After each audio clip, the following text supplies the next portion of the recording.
Enid returned to her desk and started rustling in a bag beside it. It was some variation of my mum's dog's name and a number. Bertie 123? It didn't work. Shit. I'd have to call that woman in IT whose name I could never remember. And did you get any nice presents? Bertie 19, that was it. Bingo. Emails started spilling into my inbox and disappearing off the screen. I watched as the counter spiralled up to 632. They were mostly press releases about diets, I observed, scrolling through them. Sugar-free, gluten-free, dairy-free, fat-free. Something new designed by a Californian doctor called the raisin diet, on which you were only allowed to eat 30 raisins a day. Sorry, Enid, I said, shaking my head and reaching for my baguette. I'm concentrating. Any nice presents? Oh, you know, some books from Mum. How was your Christmas? Lovely, thanks. Just me and Dave and the kids at home. And Dave's mum, who's losing her marbles a bit, but we managed. I overdid it on the Baileys, though, so I'm on a new diet I read about. Oh, yeah? It's called the raisin diet. It's supposed to be ever so good. You eat 10 raisins for breakfast, 10 raisins for lunch, and 10 raisins for supper. And they say you can lose a stone in a week. I watched over my computer screen as Enid counted out raisins from a little Tupperware box. Morning all, Happy New Year and all that nonsense. Meeting in my office in 15 minutes, please, boomed Peregrine's voice as he swept through the door in a navy overcoat and trilby.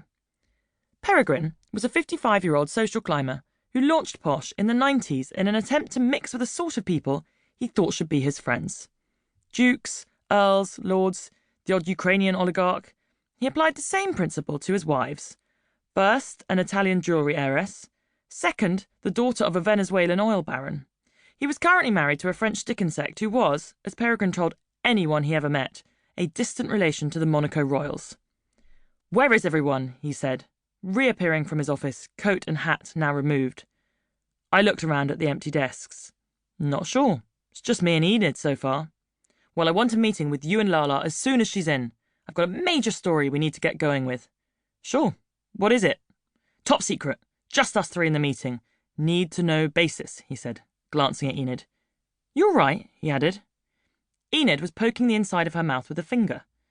Just got a bit of raisin stuck, she replied. Peregrine grimaced, then looked back at me. Right, well, will you let me know as soon as Lala's in? I nodded. Got it, said Enid, waving a finger. An hour later, Lala, the magazine's party editor, and I were sitting in Peregrine's office. I'd drunk my coffee and eaten both the baguette and the muffin, but still felt perilously close to death. So, there's yet another royal baby on the way, said Peregrine.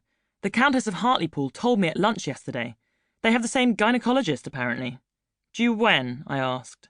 July, he said. So I want us to get cracking with a quick piece which we can squeeze into the next issue. I wondered if I'd live as far as July, given how I felt today. Some birthday this was. What about something on the Royal Playmates? I said. Peregrine nodded while scratching his belly, which rolled over his waistband and rested on the top of his legs. Yes, that sort of thing. The Fotheringham Montagues are having their second too, I think.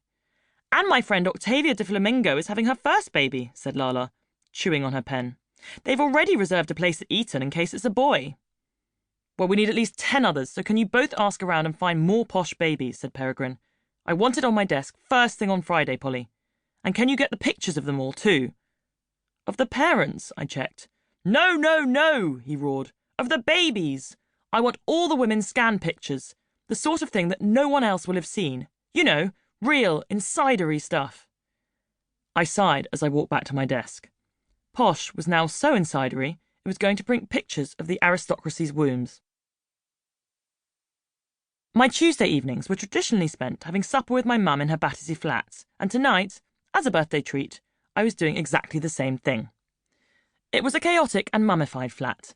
Mum had lived there for nearly 20 years, ever since Dad died and we'd moved to London from Surrey. She worked in a curtain shop nearby because her boss allowed her to bring her 9-year-old Jack Russell to the shop so long as he stayed behind the counter and didn't wee on any of the damask that lay around the place in giant rolls. Bertie largely obliged, only cocking his leg discreetly on the very darkest rolls he could find if Mum got distracted by talking to a customer for too long. It was the curtain shop that had landed me a job at Posh. Peregrine's second wife, the Venezuelan one, had come in to discuss pelmets for their new house in Chelsea while I was in there talking to Mum one Saturday. And he...